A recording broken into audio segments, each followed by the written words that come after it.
What up, y'all? How's everybody doing today? I hope everybody is doing well.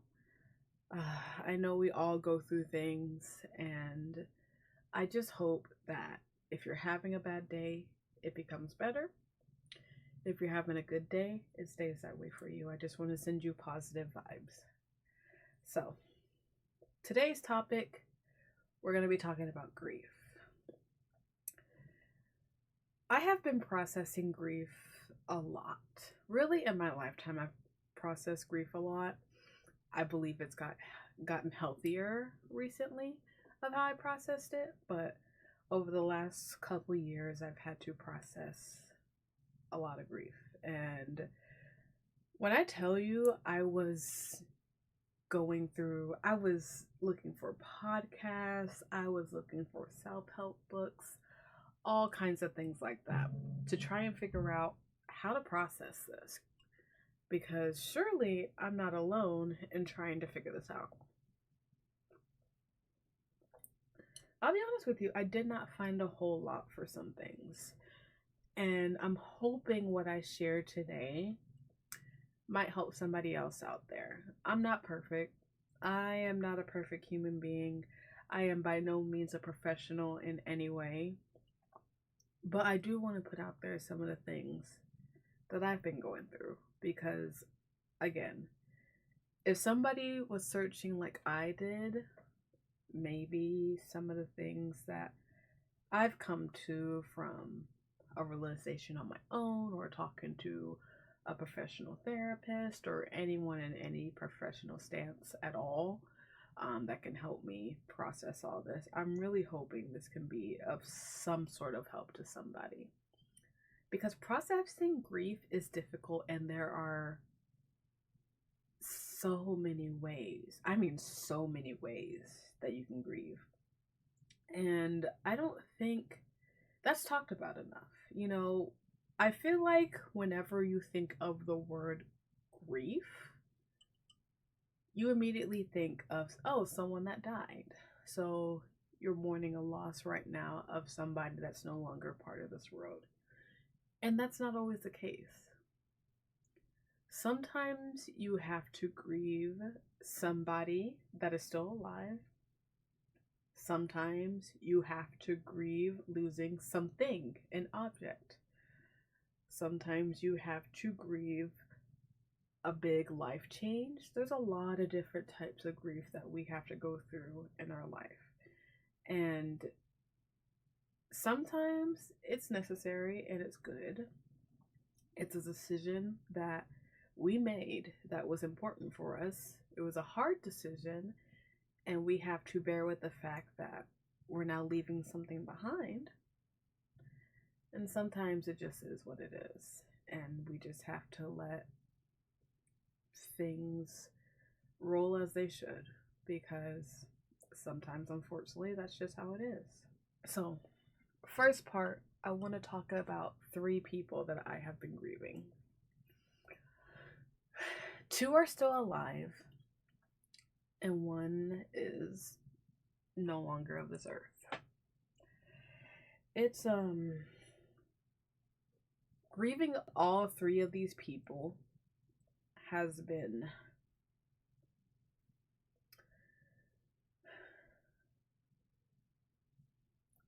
very, very complicated. I've had to work through so many emotions. Starting off with my father. My father died over a year ago at this point, and I have not had a relationship with my father since I was a child. In fact, last I saw him in person, I want to say I was still in high school last I saw him. I'm 32 now. So I haven't seen this man in well over a decade. I have spoken to him a few times, but seeing him in person, I haven't seen him. I let him go for being in my life, and I just moved on with mine because he was not giving me the love that I needed.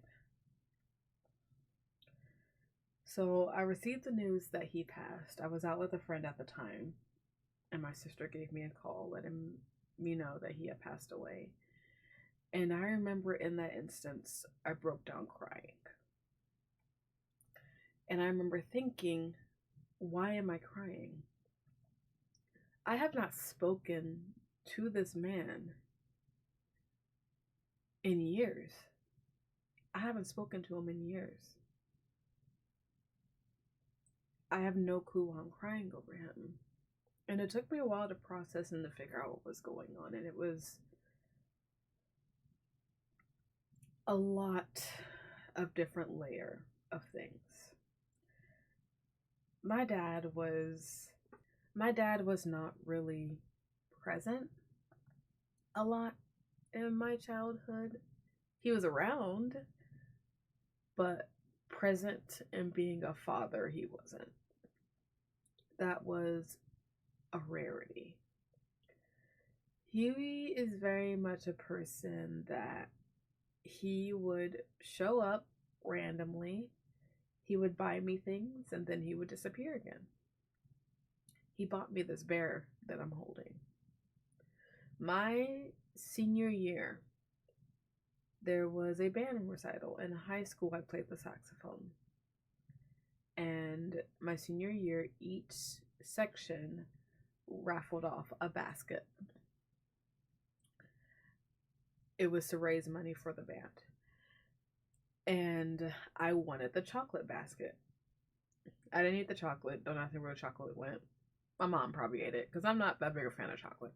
I wanted the bear. That was the only concert my father ever came to. And I said I wanted this basket. He won it for me. He kept going on the auction until he won it from me.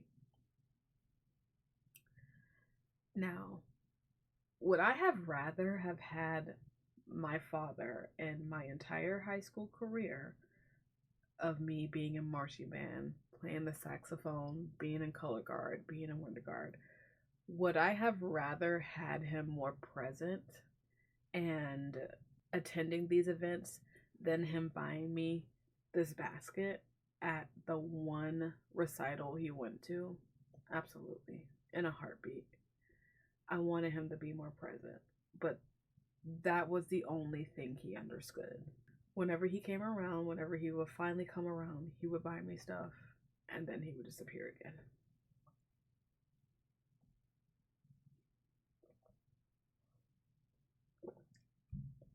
And unfortunately, that was our relationship. And growing up, I craved his attention so much. I was very much a daddy's girl as a kid. I loved him so much. To this day, I still love that man so much. And it does hurt my heart that he is no longer here. I wanted a relationship with him so bad, but he was never present. He just wasn't.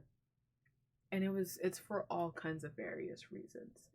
Now, what I am willing to recognize is my father had stuff going on. Now that I'm older, I definitely understand why he did not have the mental capacity to be present as a father. Not even just for me. I have several brothers and sisters that he was not there for. He was not there for any of us. He just did not have the mental capacity to do so. And now that I'm older, I understand why. I understand it. I processed it.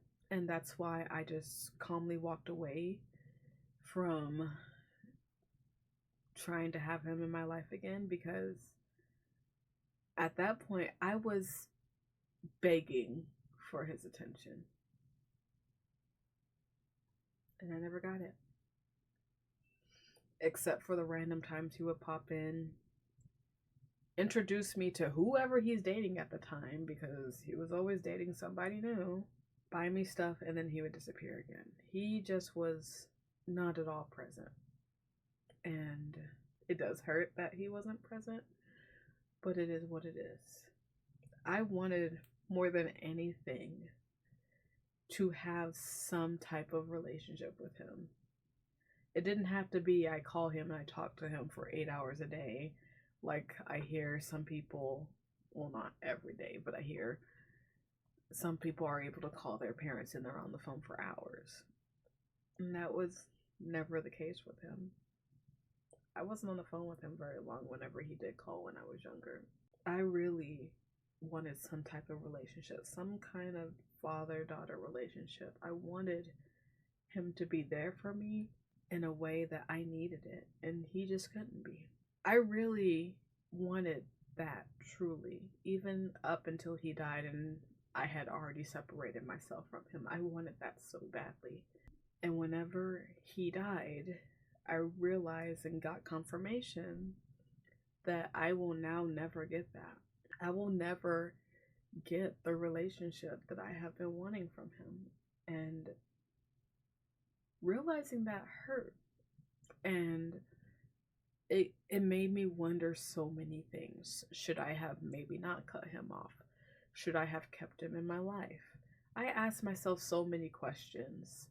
And a therapist I was speaking to at the time had to remind me, you're his daughter. You should not have to chase him for love. He brought you in this world. And the fact that now you unfortunately will not get the relationship that you were looking for because he has now passed away is not your fault. And it's not. It's not my fault because I tried. I tried so many times to have a relationship with him because I wanted one so bad. I really did. But it just wasn't going to happen, unfortunately. My father did not understand so much about me. He did not understand how to love me. I don't like being bought gifts, actually. The only reason I even keep this bear at this point is because it's really the last thing I have left of him. That's really the only reason why I keep it.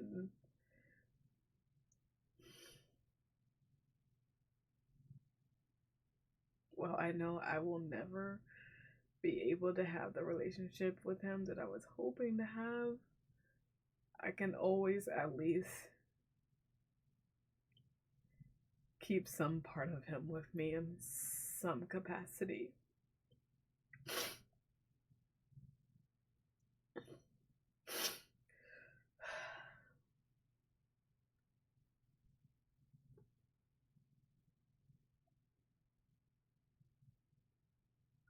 I was just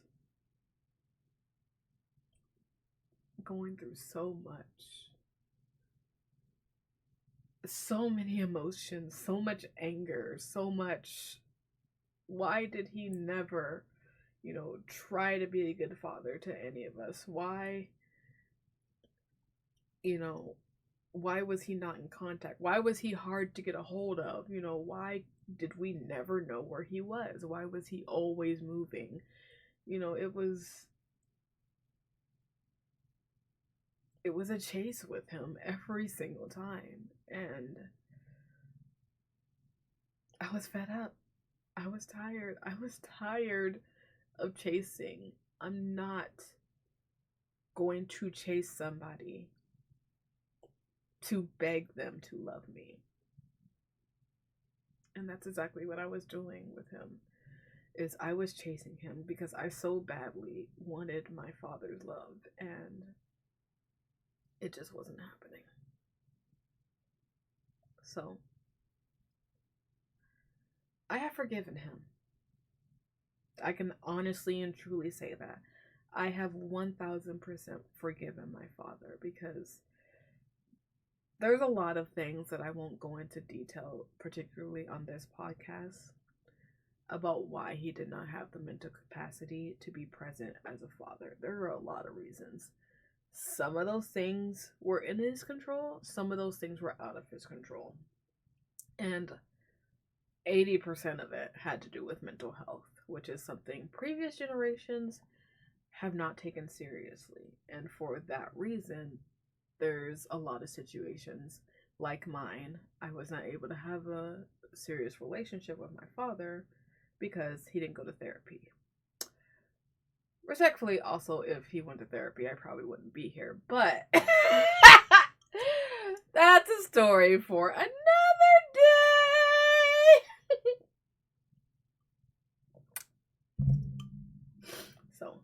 But yes, I love my father. I really do.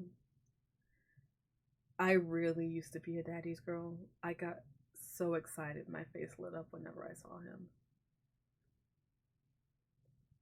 But it definitely died as I got older because he didn't know how to. That's Bruce, by the way. That's his cage. His light just turned off. But yeah, unfortunately, he did not have the mental capacity to do so.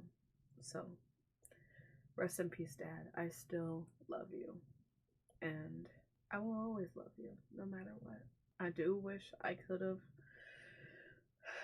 held, been held by you one last time, because I used to always love his hugs, but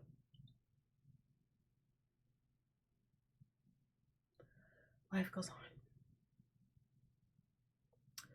Second thing, or second person I've been having to grieve is my mother.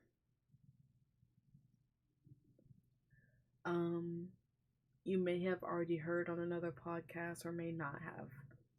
My mother that I refer to is not my biological mother. I was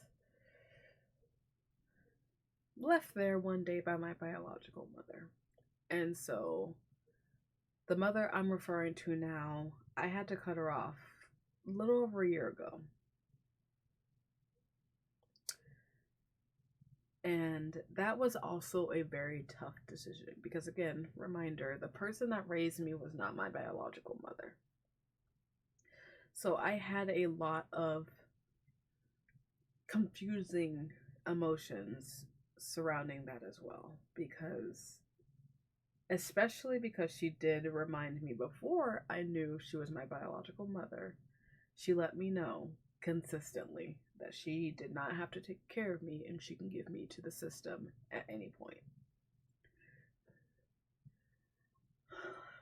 That was something she said a lot to me as a kid, and even before I knew, and so it was very confusing.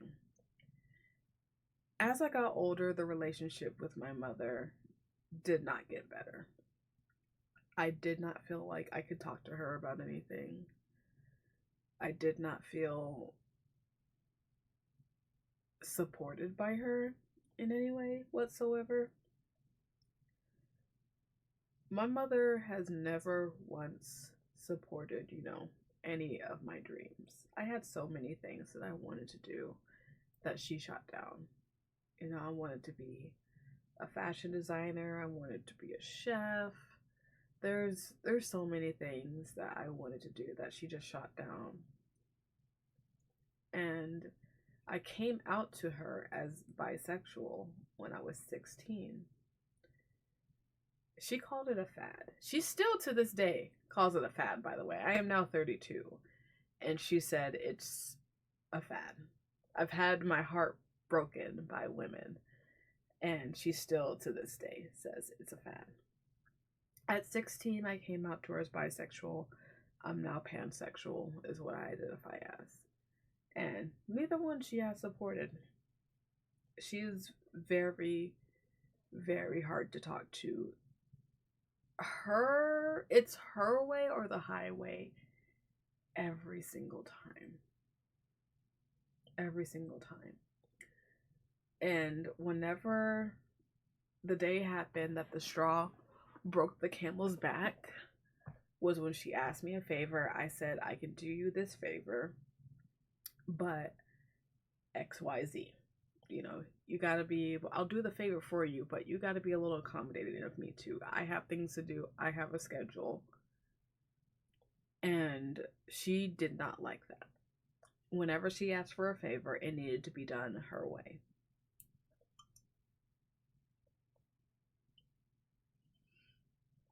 And so finally, that was the straw that broke the camel's back. And I was done. I was done. I blocked her number. And I have not spoken to her. Actually, no, it's a lie that I haven't spoken to her because she has sent me emails. She has talked to me through other family members. She has called my job, and some stuff I would obviously, like, for example, the emails I can ignore, but there's some other stuff, like when she called my job and I didn't realize she was calling.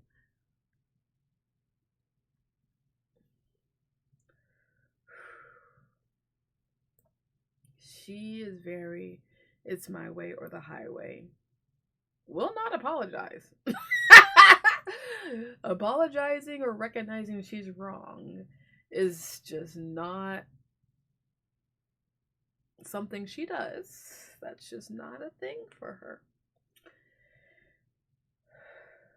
And realizing how toxic my mother was made me realize I had to let her go. And it was very hard. Because anybody that has ever cut off a parent, a family member even, knows what comes yet next. That's your mom. That's your dad. That's your aunt. You get all the people with outside opinions saying you should be willing to be the bigger person because that's your mom. I have heard that consistently. This woman has called me a Jezebel, has called me a hussy, has only rang my phone whenever she needed a favor from me, and then get mad that I never called her, as if a phone doesn't work both ways. She has not once supported me. She has always felt the need to make sure to put down the fact that I'm gonna pay one day for being queer, for, dating women, that I was gonna pay for that one day. When she would talk about the way that I dress, she talked down on me a lot. A lot. It was to a point I did not feel comfortable sharing some stuff with her. I had an event happen to me when I was 18. I was not 18. An event happened to me, maybe it was probably my early 20s, where I tried to take my own life. I did not feel comfortable telling her why I tried to take my own life, because I knew she was going to judge me for it. The reason I tried to take my own life was because I was going through a really bad breakup at the time. My mother, again, very controlling. Between her and my father, I had to unlearn how to love people, because how they taught me how to love was very toxic. My father, as long as you buy them things, they're fine. As long as you give them things, they're fine. My mother, you need to be in control, and stuff needs to always be in your name. Don't ever let them hold anything over you. I had to unlearn all of that so I could start having healthy relationships, because I realized that's not healthy. It's not.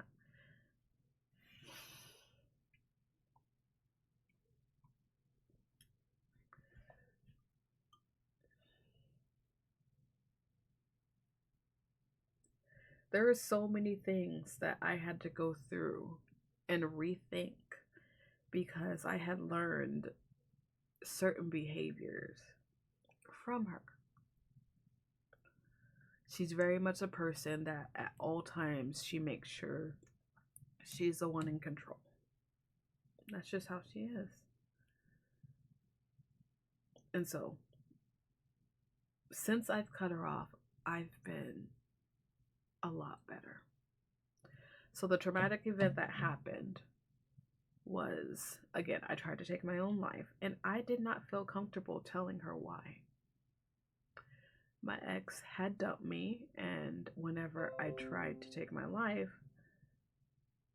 was when I found out that he was dating a friend of mine. A friend of mine that I had confided in several times about how this breakup was killing me. It was eating at me. I was crying. I was barely eating and eating a lot at the same time. I would either sleep for a long time and not eat, and then when I did eat, I was being gluttonous. There was no in between on it. And then whenever that news hit me, I tried to take my own life. It was painful, and I no longer wanted to be part of this world. I was too scared to tell my mother that, because I knew if I did, she would lecture me and tell me, why would you let a man have that much power over you?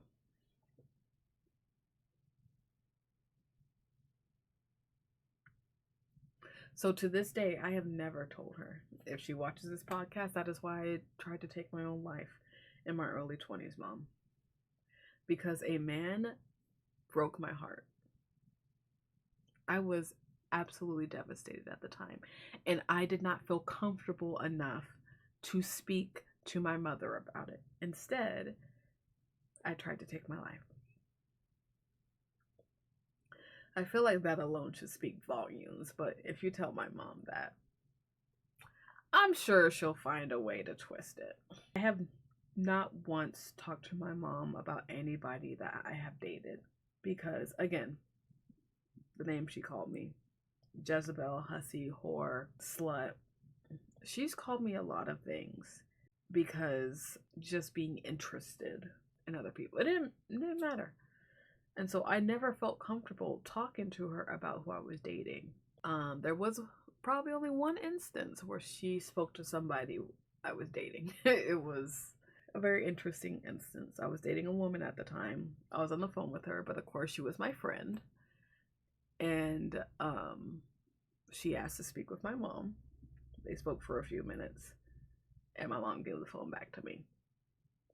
She wasn't officially my girlfriend at the time, but we were on our way to a relationship. I never felt comfortable talking to her about relationships. Also because I caught on to just how unhealthy my mom was when it came to relationships. I knew she was not going to be somebody that I wanted to go to for relationship advice in the first place. Because her way of thinking was it was not healthy. It was almost transactional, honestly. It was transactional, and she had to be the one in control the entire time. She did not have healthy relationships. I can't think of one time she had a really healthy relationship in front of me. And again, same thing I said about my father is the same thing I'm going to say about my mother. Now that I'm older, I have a better understanding as to why she is the way she is. I forgive her for how she treated me. I'm not letting her back into my life, however. I'm not doing it. But I do have a better understanding about why she is the way she is. And again, this goes back to, I feel like a good 80% of it was mental health. And if she had just, gotten proper therapy, maybe things would not have been as bad. Well, maybe. I don't think therapy would have had her support me as a queer woman, but who knows? Other thing that frustrated me with my mother is when it comes to people I care about, if you call on me, I will be there. I will be there in a heartbeat. If you call me at 3 a.m. and tell me you're stranded on the side of the road and you don't know what to do, your car went out, you're not sure what happened, I am getting out of bed, drop me a pin, I am on my way. Now, depending on what exactly a situation is, I might say I can't do that, but I can do this. Or you might get a lecture. I'm not even gonna lie to you. Maybe not in the moment whenever emotions are high, but later you might get a lecture, depending on what it is. But if you call for me, I will come. And I say this for anybody that we have that type of relationship. Or I just flat out told you, if you call for me, I will come. I mean that for anybody that I care about. I mean that. I truly mean that. Because when it comes to anyone I care about, family, friends, romantic interest, what's always going to be important to me is your health and safety. And that can cover so many things. That can be you went through a bad breakup. That can be your car just broke down. That can be you're at a bar and you're feeling a little dizzy right now and something doesn't seem right. If you call for me, I will come. I will be right there. And I was that way for my mother. I was that way. And then finally, because she kept being a taker, she kept asking, she kept taking. I was at saying, "Hey, I'm going to need this from you so I can keep providing this." I put a boundary in place and she disrespected that boundary. I'll give an example. She has a lot of doctor's appointments, and she cannot drive. She does not have a car, and she should not be driving. Just gonna be honest here. She should not, under any circumstances, be driving. And so I would ask her, I would say, "Hey, give me a heads up. Let me know when you have a doctor's appointment so I can plan. Because you're asking me in the middle of my workday to leave and take you to the doctor. I need to be able to plan accordingly. I might have appointments. I'm also just full on at work. Or maybe I have something else going on. What if you call me on a week I'm out of town and you've been relying on me this entire time for a ride?" She said, okay, she'll do that. She didn't. She would call me the day before or the day of. Every single time. Every single time. And it was an excuse every time. Every single time as to why she could not tell me earlier. And it was always I had to miss work. Every single time. Now, luckily, at the time, I had a very understanding boss. A very understanding boss. But yeah, there would be a lot of times I would either have to leave work or not go into work at all to take her to doctor's appointments, which I would not mind, but at least help me plan. Because if you spring it on me last minute and I have appointments, I now have to move those appointments around. She was never respectful about that at all. And it was very frustrating. Very frustrating. She would call me to take her to the store, for example. It was just supposed to be a store ride. Out with her 1-2 hours at most. She'd get in my car. She'd go, oh, I also need to go here, here, and here. 6 hours later.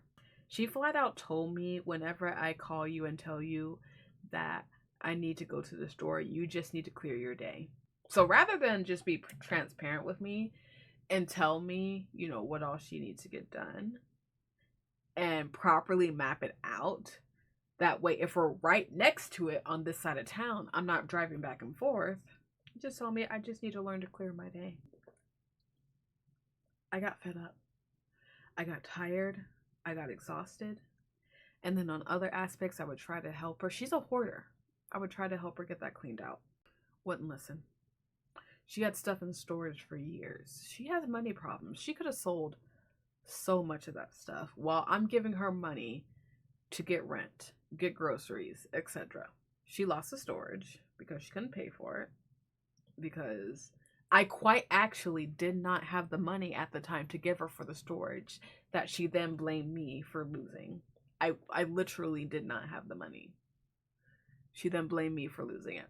So I became very, very fed up, and I had to step away from her because it just was not worth it. I wanted a good relationship with my mother so bad. Again, just like with my father. I wanted a good relationship with her. You go and you get your nails done. You go to dinner every now and then. I never got that with her because she just would not let me have that relationship with her. She wouldn't let me. It was hard to let go of the fact that I will never have that relationship with my mother. And then it was also hard because I kept thinking to myself, should I cut her off? Don't I owe her something since she raised me when she didn't have to? I went through so many emotions. So many. emotions with that. But I finally let her go and I moved on. Now, don't get me wrong, I'm still dealing with stuff, like I said. This stuff is not, it's cutting off your parent that's still alive is not easy. People are reaching out to me, wondering why I don't talk to her. Strangers, of course, will ask questions about your family because, as you do, we'll just ask you questions about your family. And I am consistently ducking and dodging those questions because people are fucking judgmental. But I still love her. She just can't be a part of my life anymore. And so I've had to grieve her and accept the fact that she's not going to be in my life because she can't. For my own mental health, she can't be here. The last thing I have been grieving is an unrequited love. So there's somebody in my life recently. I wouldn't say recently, but I met a few years ago and grew feelings for them. I told them and they turned me down. And it hurt a lot more than I was expecting it to hurt. A lot more. It was very rough to deal with. I think since I told her, I have barely made eye contact with her since. Because it's been hard. It's been very, very hard. Whenever she did not return my feelings, which, by the way, she is completely valid for doing. There is nothing wrong with somebody not feeling the same way for you as you do for them. There's nothing wrong with that. If the roles were reversed, I should be allowed to be honest with somebody and say, I don't feel that same way for you. But it's still hurt. And it became painful to be around her. It was an emotional battle every single day of my life because I would see her and I would have mixed emotions about it. I would see her and be excited, but I would also see her and think, I really need a break from her right now. I would not see her and be upset, and I would also not see her and think, thank God, because I don't think I could have handled seeing her today. And then finally I had to step away. I had to step away from seeing her because I did see her a lot at one point.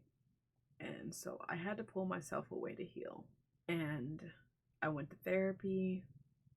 You know, I did so many things for myself. I did a lot. I mean, a lot. I came back and I was around her again. And I was fine for a while. And then I started feeling that way again. And it was very hard. It was so hard because I consistently fought with myself. I mean, consistently wondering why she didn't feel the same way. Why was I not good enough? I even told myself maybe it's because I'm too fat. Maybe it's because I'm too loud. Like, what do I need? What do I need to change for her to feel the same way that I feel for her? And it was hard. It's still hard. I'm still grieving this right now because I lost her in two separate capacities. Because I told her that and I no longer had the mental capacity to talk to her. I also lost her as a friend, and it was very hard dealing with all that. I was really, really hoping that I could be friends with her again. That was the goal. I was gonna try and be friends with her again, but then I realized that I did not have the mental capacity to do it. I wanted so badly for her to want me as much as I wanted her, and that just was not the case. It was never going to be the case.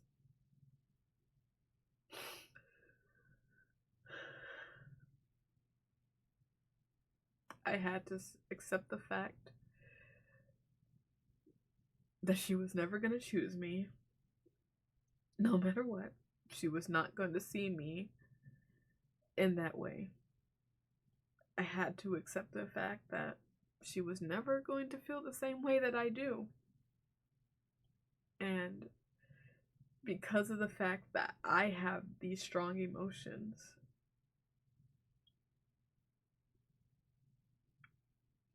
I had to accept the fact that she could no longer be in my life.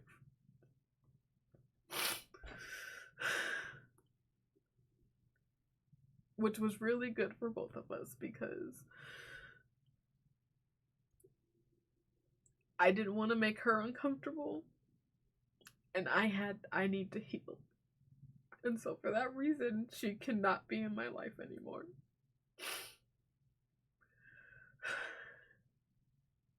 And this has been very hard, and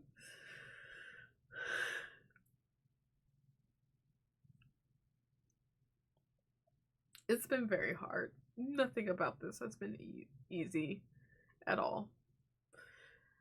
Because it's like with her, I'm not getting a moment's rest. She pops up in my dreams. She is running through my mind all day. And my heart is just hurting right now. And it really sucks to feel this way. It truly does. But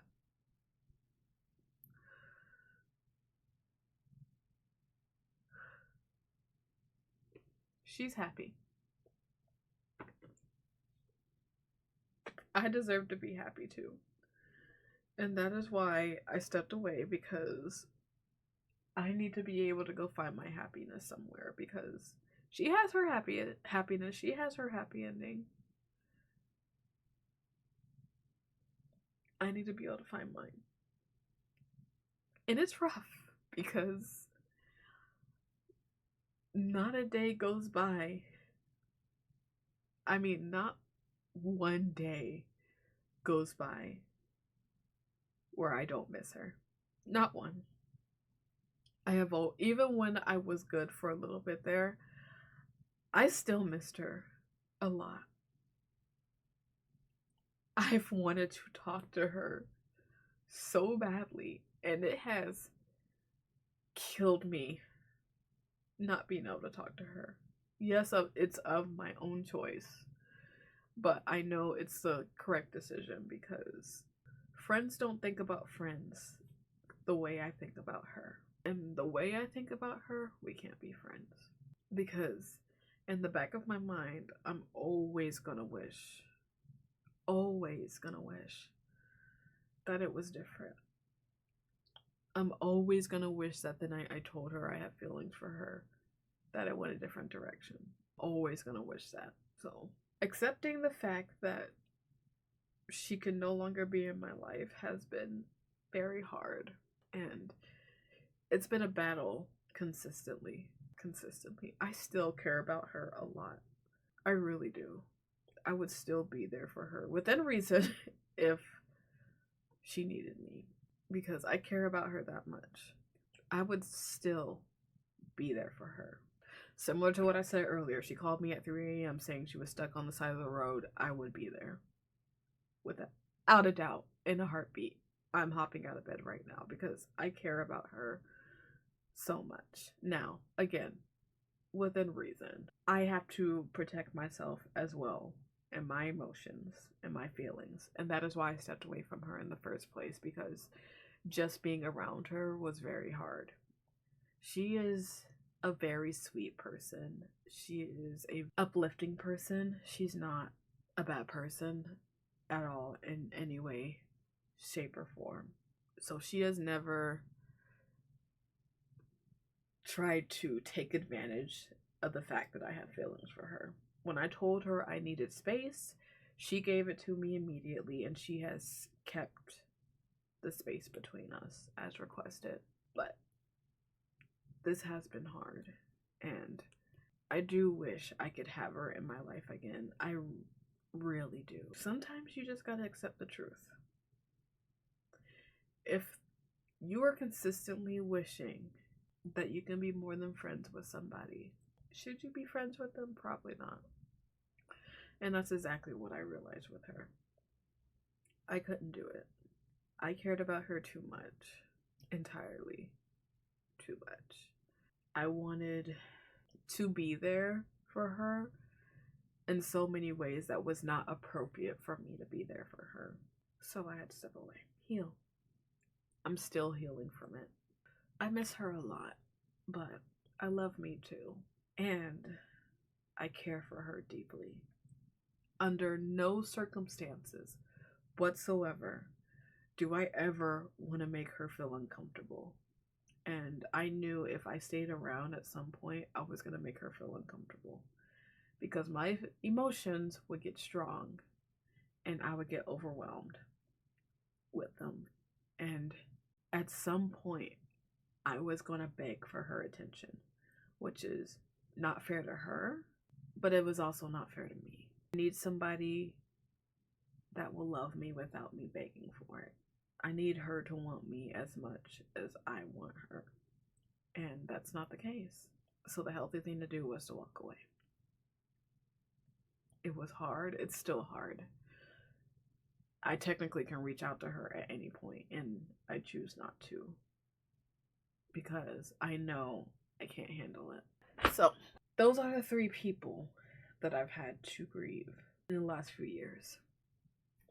What I've also had to grieve were a lot of life changes.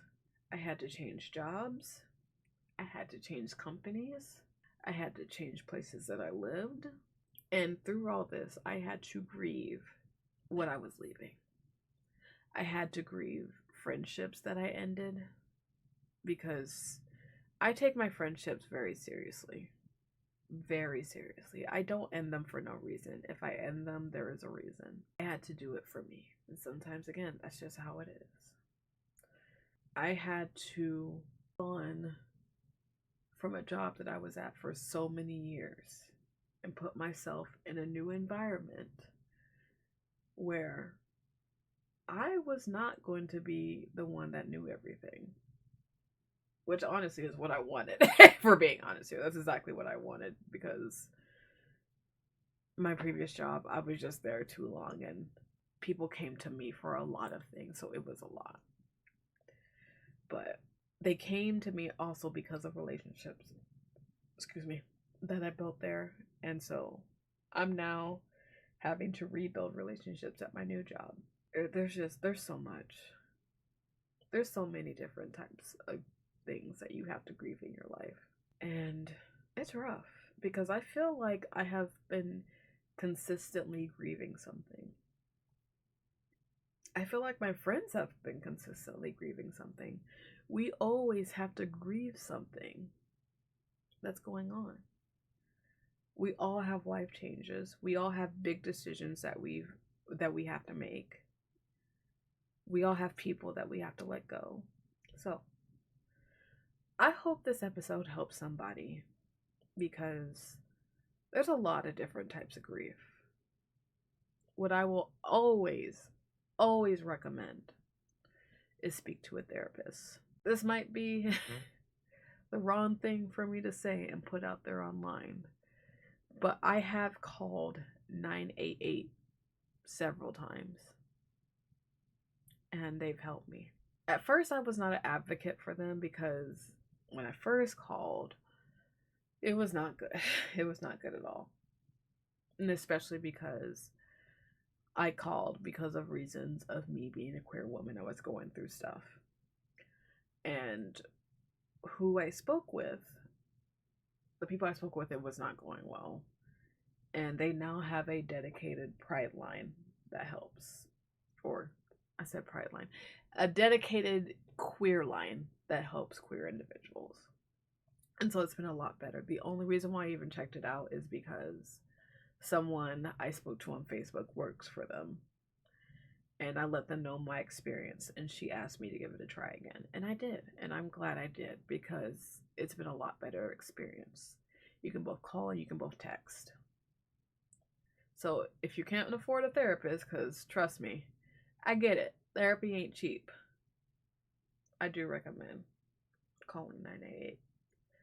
988.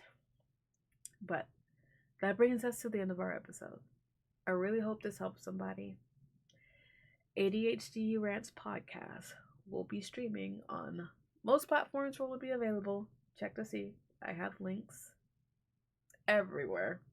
I'm sure you can find a link somewhere going on here. I hope that my podcast helped you in any way that you might need it. And if it wasn't this podcast, hopefully another one. But please know this. I have suffered from a lot of mental health issues that have made things hard. Please know that you are not alone in going through the things that you're going through. We all go through things. Just sometimes people don't talk about it out loud because it has been said to keep it to yourself. And that is why I started being a lot louder about things that I go through. Please know you're not alone. If there's ever a topic you would like me to discuss, please feel free to shoot me an email. Again, it'll be linked somewhere here. Thank you for listening, and I hope to catch you on the next episode. Take care of yourselves and each other.